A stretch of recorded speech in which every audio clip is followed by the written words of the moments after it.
Alors, après avoir importé nos données, on va se rendre dans Power BI Desktop. On va se rendre ici à gauche dans la section Données. Avant toute chose, avant d'utiliser le langage DAX, on va voir ensemble la différence entre les mesures et les colonnes calculées.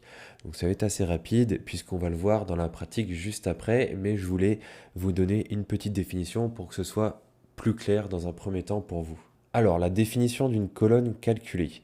Donc, ça peut être défini comme un calcul qui est ajouté à une table existante du modèle.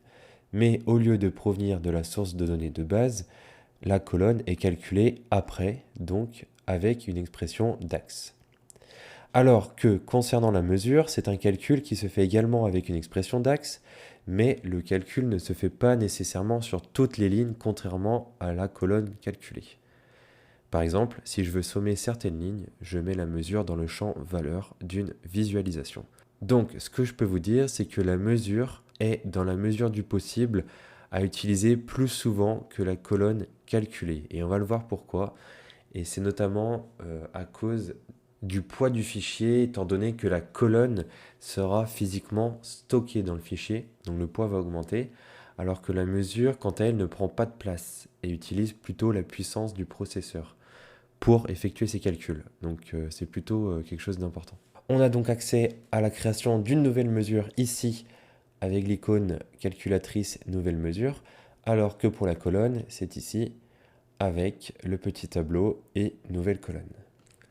On va commencer par créer une nouvelle colonne. Donc admettons, on va pouvoir, avec la création d'une nouvelle colonne, combiner les colonnes nom département et numéro département. Ça, bien entendu, ça ne se fera pas avec une mesure, mais bien avec la création d'une nouvelle colonne. Donc, on va se rendre dans la nouvelle colonne, on va cliquer dessus. Donc, pour ce faire, dans un premier temps, je vais venir renommer le nom de ma nouvelle colonne. Je vais la renommer en département, tout simplement. Et je vais venir ici rajouter ma première colonne qui s'intitule nom département. Donc pour ce faire, j'ouvre des crochets et je commence à taper le nom de ma colonne. Donc moi, la première, c'est le nom. Je vais rajouter le signe concaténé. Donc ça va permettre, c'est une sorte de « et » pour dire dans la formule d'ajouter. Je vais maintenant ajouter un tiret au milieu. Donc là, c'est du texte, donc je vais lui mettre le tiret entre guillemets. Je vais remettre un concaténé. Et je vais donc rajouter ma deuxième colonne. J'ouvre les crochets et je rajoute ma deuxième colonne qui s'intitule ici numéro département. Donc numéro département. Je vais venir appuyer sur Entrée.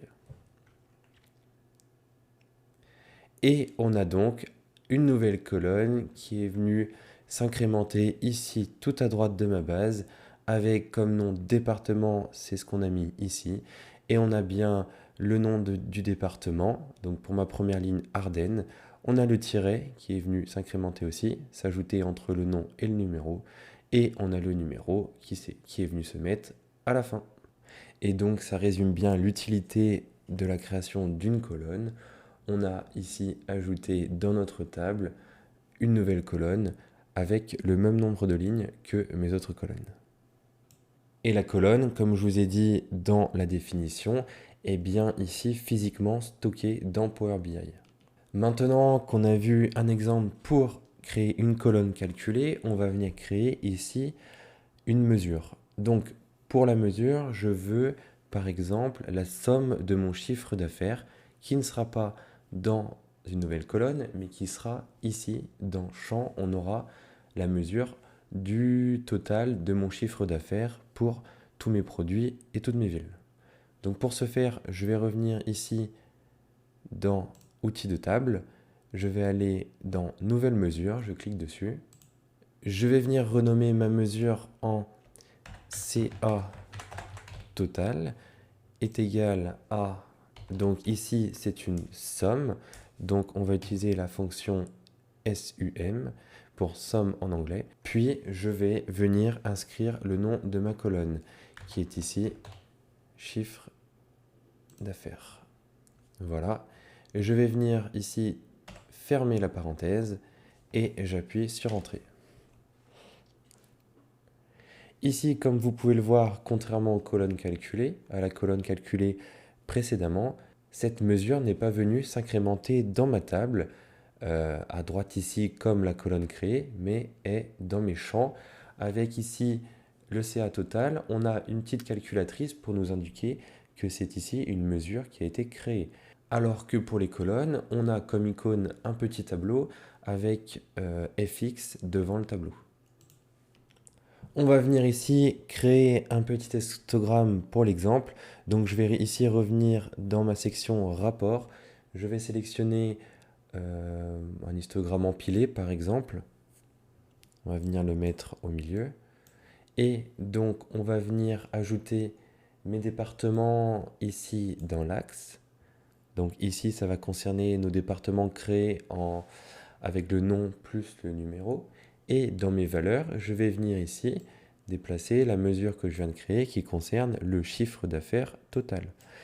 Et ici, on a donc la création d'un graphique, donc ici d'un histogramme, qui nous indique le chiffre d'affaires total par département qui inclut le numéro du département. Alors, on va refaire cet histogramme non pas avec la mesure créée, mais avec la colonne que nous avons de base concernant la somme du chiffre d'affaires. Donc, je vais venir réduire le premier histogramme, je vais créer un second histogramme, on va le mettre à côté. On va faire pareil dans l'axe, on va mettre notre colonne créée. Et dans les valeurs, nous allons mettre la somme du chiffre d'affaires qui est autre que la colonne déjà présente dans notre base de données. Et ce qu'on remarque, c'est qu'on a exactement le même chiffre d'affaires. Alors vous allez me demander donc pourquoi créer une mesure afin de réaliser ce type de graphique, puisqu'on pouvait très bien le faire sans la création au préalable d'une mesure. Donc pour comprendre pourquoi c'est intéressant de créer des mesures de temps en temps, voire très souvent, sur vos données, donc je vais revenir ici, cliquer sur ma mesure et revenir sur la formule DAX. Eh bien, de temps en temps, lorsque vous allez importer vos données, vous allez vous rendre compte que les colonnes ne seront pas tout le temps les mêmes. Étant donné qu'on peut partir du principe que vous voulez importer 10, 15, 20 classeurs Excel et que dans ces classeurs Excel, vous n'allez pas tout le temps avoir le même nom de colonne correspondant à ce chiffre d'affaires. Donc au lieu de repasser par nos classeurs Excel et modifier la colonne pour tous, eh bien nous allons ici dans notre formule et changer simplement le nom de la colonne dans notre mesure.